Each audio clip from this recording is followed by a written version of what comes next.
Hello, I'm Stefania Van Dyke, Associate Director of Interpretive Engagement at the Denver Art Museum. For the exhibition Wild Things, The Art of Maurice Sendak, I interviewed some of Sendak's loved ones and collaborators. In this 5-part podcast that we're calling Sendak Stories Beyond Wild Things, we're sharing some of their memories about their beloved friend. Here, friends Tony Kushner, Lynn Caponera, and Jonathan Weinberg talk about how important Maurice Sendak's Jewish heritage was to him. Here's playwright and screenwriter Tony Kushner. Being Jewish was immensely important to him.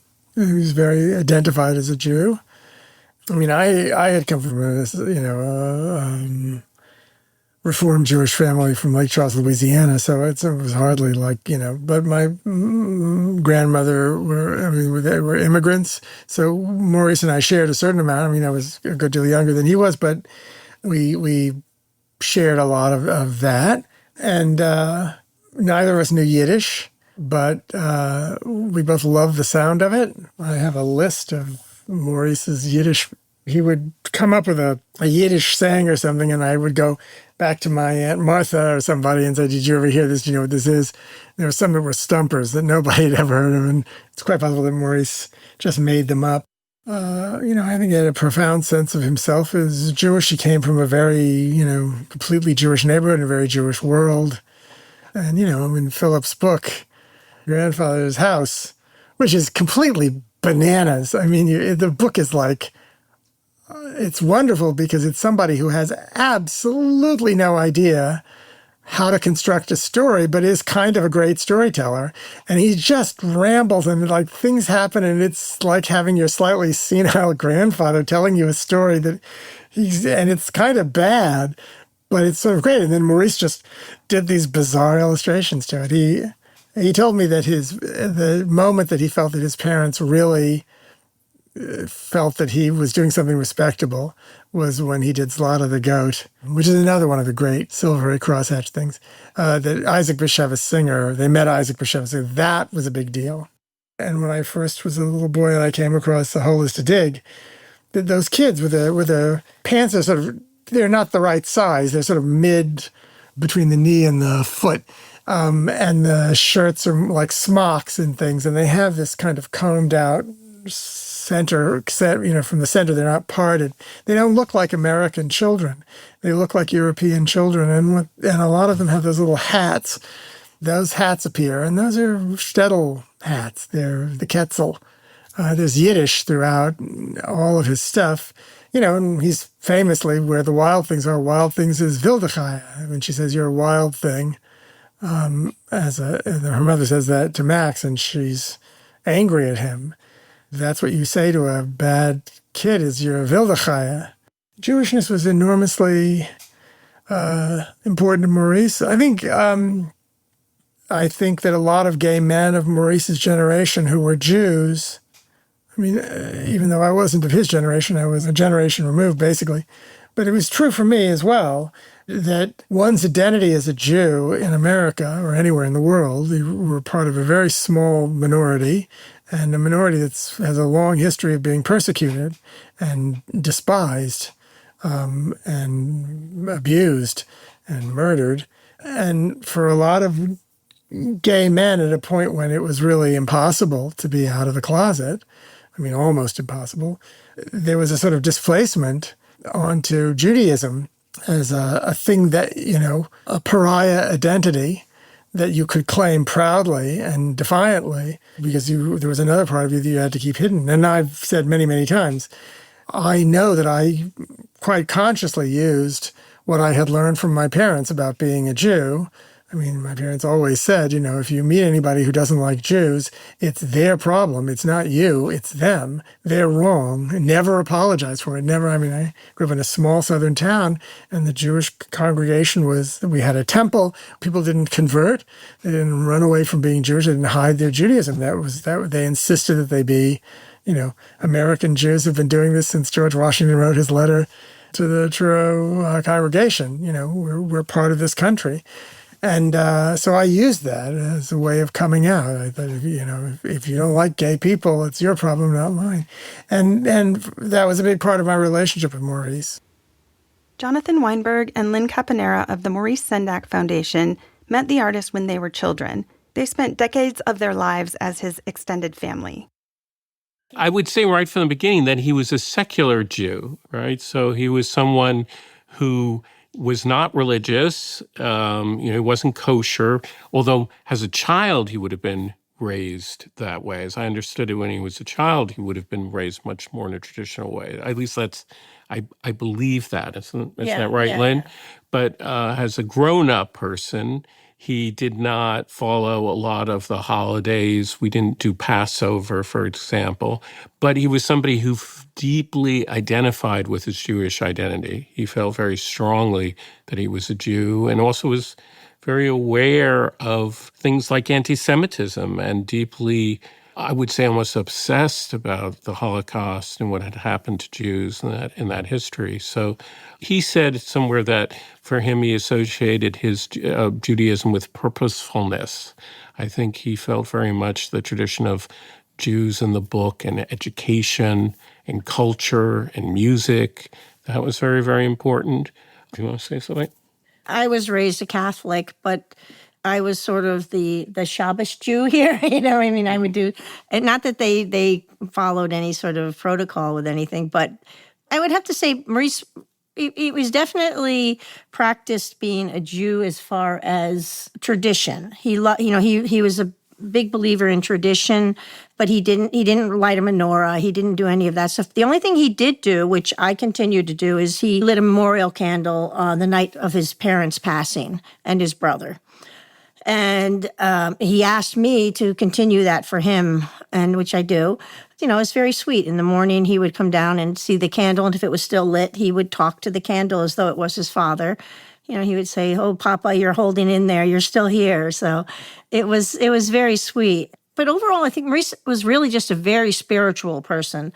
At one point, he wanted to be a transcendentalist, so he studied a lot of transcendentalism. I think he wasn't really confined to any kind of idea of he should be one or the other. He just felt that, as long as he was true to himself and true to the ideas of nature and God, that he was okay. He was cool with it. So it was not like he was, I'm this or I'm that. He was everything, actually. He was somebody who grew up in America and in the world where anti-Semitism was, very, very strong in, obviously, with what was going on in Germany in World War II, and then throughout the 1950s. So that I think that's something that was very in his mind, very a part of his identity, to think about that, right? In terms of his identity and thinking about that history, right? And the history of Jewish suffering. I think that's part of it. And then also, not to put it all on the dark side, I think that his whole Jewish humor, right? He was somebody who he didn't speak Yiddish, but he understood a lot of Yiddish. He used a lot of Yiddish and when he talked, and Jean did also. And I grew up with that in a world where my mother understood Yiddish, did not speak Yiddish. I think Maurice was like that too, because Yiddish was spoken when he was growing up. So that was a very important thing. And this is the great age in America of Jewish humor, Mel Brooks, that kind of thing. I think in some ways that's an interesting analogy. Maurice had a kind of Mel Brooks-like sense of humor. He was very much a performer, Maurice. He was very insecure in day-to-day living, but he could turn on a dial and start to perform for you. And it was a very much like a Mel Brooks sort of a vaudevillian act. Judaism is a religion, right? And it is an ethnicity. And I would say that Maurice was an ethnic Jew, but he was in many ways hostile to religion, we could even say. He really did not follow religion. I guess the point is organized religion was something that he would be ambivalent about or even hostile to. But the idea of the history of the Jews and how, that history and the traditions that are connected with it, and above all, the idea of remembering people, to remember somebody who died.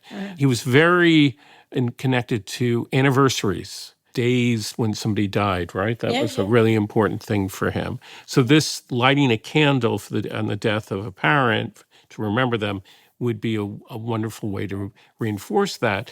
But, the most holy days of holies, Yom Kippur was not a day that Maurice, as far as I knew, he didn't fast on Yom Kippur. Or as I say, I never went to a Seder. I think I once went to a Seder with Jean. I never went to a Seder with Maurice. But I'm sure that as a child, he went to Seders. I think what about religion and all religion, including Judaism, is the tradition that he liked, because he was very, very involved with these monks in upstate New York, the monks of New Skeet, which raised German Shepherds.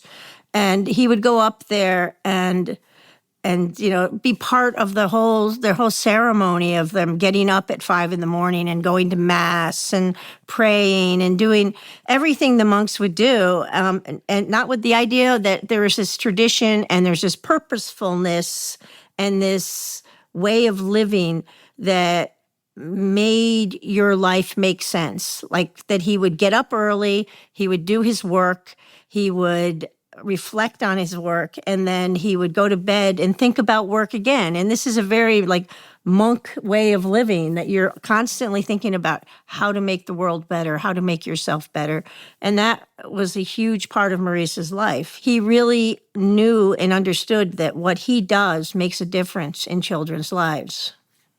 I think the idea of the sacred would be something that would appeal to him in a certain way, that something is special. I'm going to make a leap that one of the things that's so important to his art collection was the fact that he's touching something that he needs to own it, just not for the sake of ownership, but because he's touching something that Samuel Palmer touched or something that William Blake touched, which then makes it sacred, right? It's not actually God, but the artist who makes it sacred, if you will. There's a kind of idea about that.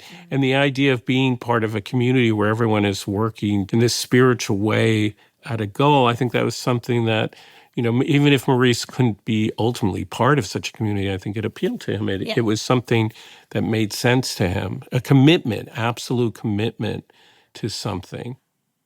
But there's a notion in the deepest sense about the Jewish tradition is that the Jews are chosen to bring goodness to the world. They have a responsibility to bring light to the world, to share, to make things better, right? I think Maurice would have believed in that. That's what he meant by purposefulness. Thank you for listening to Sendak Stories Beyond Wild Things. The exhibition Wild Things, The Art of Maurice Sendak is on view at the Denver Art Museum through February 17, 2025. For more information about this exhibition, visit www.denverartmuseum.org. Intro and outro music is from the Magic Flute Overture by Wolfgang Amadeus Mozart. This podcast was produced by Postmodern Company in Denver, Colorado. If you're listening on YouTube, make sure to like, comment, and subscribe. And please check out the other episodes in this series.